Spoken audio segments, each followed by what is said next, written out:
අපි තව අවස්ථාවක් බලමු ළමයි. මෙන්න මේ බ්‍රේක් අවුට් එක දිහා බලන්න.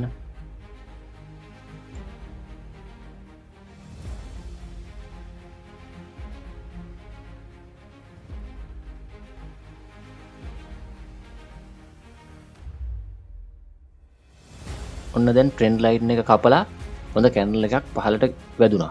මේ කැන්ඩල් එක මේ විදිහට ඉවර වුණොත් මාකට් එක මේ බ්‍රේක් අවුට් කැන්ඩල් එක මේ විදිහට අවසන් වුණොත් අපි සාමාන්‍යයෙන් මෙන්න මේ වගේ ඒරියා එකකින් සෙල් එකක් ගන්නවා.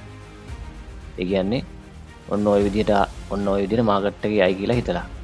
නමුත් සිද්ධ වෙන දේ බලන්න.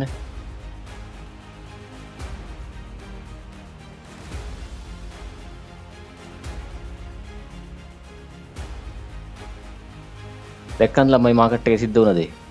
ඒ කියන්නේ ඔයාට මේ බ්‍රේක් අවුට් වලින් ට්‍රේඩ්ස් වලට එන්ටර් වෙනකොට ඔයාලට තව හිතන්න දේවල් තියෙනවා කියලා දැන් තේරෙනවද? එතකොට මෙන්න මේ වගේ ෆේක් මේක බ්‍රේක් අවුට් එකක් නෙමෙයි ළමයි, මේකට ෆේක් අවුට් එකක් කියලා කියන්නේ. ඒ කියන්නේ ෆේක් බ්‍රේක් ඩවුන් එකක්. මේ විදිහේ බ්‍රේක් එකක් ආවා කියලා ඔයා මෙතනදී එන්ට්‍රියක් ගන්න සුදුසු නැහැ. මාකට් එක මෙතෙන් දාවට පස්සේ ආ සෙල් එන්ට්‍රියක් පෙන්නලා තමයි මාකට් එක අප් කරන්නේ. හැබැයි ඔයා මෙතනදී සෙල් එන්ට්‍රියක් ගත්තට පස්සේ ඔයා SL එක ඔයා ස්ටොප් ලොස් එක මෙන්න මේ හරියෙන් ඔයා තියනවා. හැබැයි ඔයා මෙතනින් එන්ට්‍රියක් ගත්තට පස්සේ සෙල් එකක් මාකට් එක මෙතෙන් දාවට පස්සේ ස්ටොප් ලොස් එක මේ යගේට දාගන්නවා.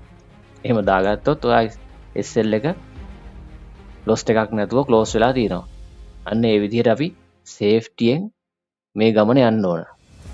හරි. දැන් ඔයාලට පේනවා මෙතන යට හැදිලා තියෙනවා ඩබල් බොටම් එකක්. ඒ ඩබල් බොටම් එකත් අපිට මේ ට්‍රේඩ් එකට ගොඩක් වැදගත් වෙනවා. මේ ඩබල් බොටම් එක හැදුනට පස්සේ අපිට මෙන්න මෙතනින් හොඳ එන්ට්‍රි එකකට එන්න පුළුවන්. මොකද මාකට් එක ඩවුන් වෙනවා කියලා අපිව රවට්ටලා තියෙන ළමයි. එතකොට අපිට ඒකෙන් ගැලවෙන්න මෙන්න මේ ඩබල් බොටම් එක ප්‍රයෝජනවත් වෙනවා.